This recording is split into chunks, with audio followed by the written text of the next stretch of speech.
First time pineapple kesari பண்ண போறேன். அதுக்கு ஃபர்ஸ்ட் 1/2 கப் ரவை எடுத்துக்கணும். அப்புறம் நெய்யும் 1/2 கப், முந்திரி, திராட்சை, பைனாப்பிள் ஜூஸ் 1/2 கப், சுகர் எடுத்துக்கணும். கொஞ்சமா வரும். அப்புறம் நெக்ஸ்ட் திராட்சை போடுங்க. திராட்சை போட்டு நல்லா வறுக்கணும். அப்புறம் நெக்ஸ்ட் வறுத்தோடனே முந்திரியும் போட்டுக்கணும். அதுதான் சேர்த்து. அப்புறம் இது ரெண்டுத்தையும் சேர்த்து நல்லா வறுக்கணும். கேஷ்யூ வந்து ப்ரௌன் ஆற வரைக்கும் வறுக்கணும். முந்திரி வந்து ப்ரௌன் ஆற வரைக்கும் நம்ம வறுக்கணும்.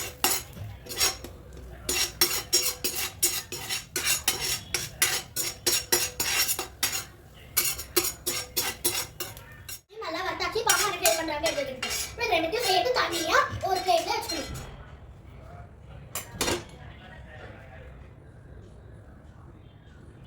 இப்போ நெய் ஃபுல்லா ஊத்தணும்.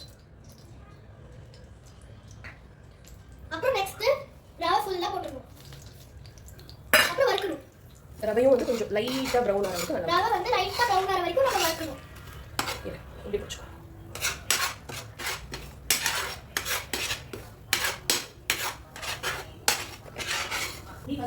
நம்ம பேரண்ட்ஸ் கிட்ட கிட்ஸ் வந்து கிச்சனுக்கு வரக்கூடாது. நான் மட்டும் தனியா பண்ணல, எங்க அம்மாவும் ஹெல்ப் பண்றாங்க. நீங்களும் பேரண்ட்ஸ் கூட பண்ணுங்க, தனியா பண்ணாதீங்க. இரு ஒரு நிமிஷம் 5 மினிட். நம்ம நெக்ஸ்ட் வந்து நம்ம இது ப்ரௌன் ஆற வரைக்கும் நம்ம இது வறுத்துட்டே இருக்கணும். ஒரு 5 மினிட்ஸ் நல்லா ரோஸ்ட் ஆகணும். ஓகே அப்படி ஒரு 5 மினிட்ஸ் நல்லா ரோஸ்ட் ஆனதுக்கு அப்புறம் இத எடுத்து போடு.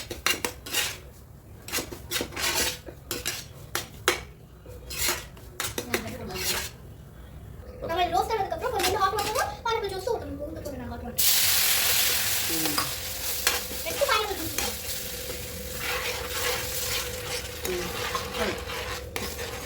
அப்புறம் இது ஃபுல்லா வதக்கணும். மிக்ஸ் பண்ணணும். அப்புறம் இது மிக்ஸ் பண்ணிடணும். அது வெந்ததுக்கு அப்புறமா சுகர் நெய் வேணும். ஆமா ரவை நல்லா வெந்ததுக்கு அப்புறம் நம்ம சுகர் போடணும்.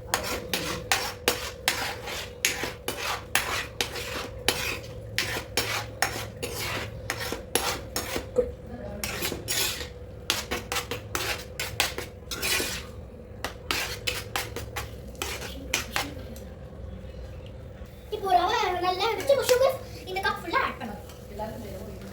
இப்போ நல்லா அதையும் மிக்ஸ் பண்ணிடணும்.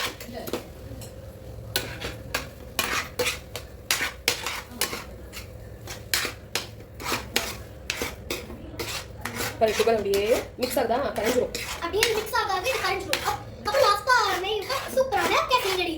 நெய் அப்புறம் வேற என்ன பண்ணணும்? அப்புறம் திராட்சை முந்திரி வந்து போட்டு மிக்ஸ் பண்ணா சூப்பரான பைனாப்பிள் கேசரி நமக்கு கிடைச்சிரும். இது கொஞ்சம் நல்லா கரையும். கீ எங்க? இந்தா. அப்புறம் இது கீ 1/2 கப் இருக்குல, இன்னொரு வாட்டி அதை அப்படியே ஊத்தணும். ஊத்திட்டு நல்லா அப்புறம் ஊத்திட்டு இந்த ஃபர்ஸ்ட் வதக்கி வச்ச முந்திரியும் திராட்சையும் ஆட் பண்ணணும்.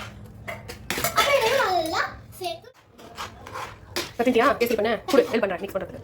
அப்புறம் நம்ம சூப்பரான பைனாப்பிள் கேசரி நமக்கு ரெடியாச்சு. இந்த கேசரி செமையா வந்திருக்கு. நிறைய நெய் இருக்குல்லனா? ஆமா. நெக்ஸ்ட் டைம் என்ன பண்ணனும், கொஞ்சம் நெய் கம்மி பண்ணிக்கலாம். சாப்பிட்டு பார்த்துட்டு எப்படி இருக்குன்னு சொல்லுங்க. சூப்பரா இருக்கும். இந்த வாட்டி கேசரி செமையா வந்திருக்கு. நெக்ஸ்ட் வீடியோல இந்த மாதிரி நெக்ஸ்ட்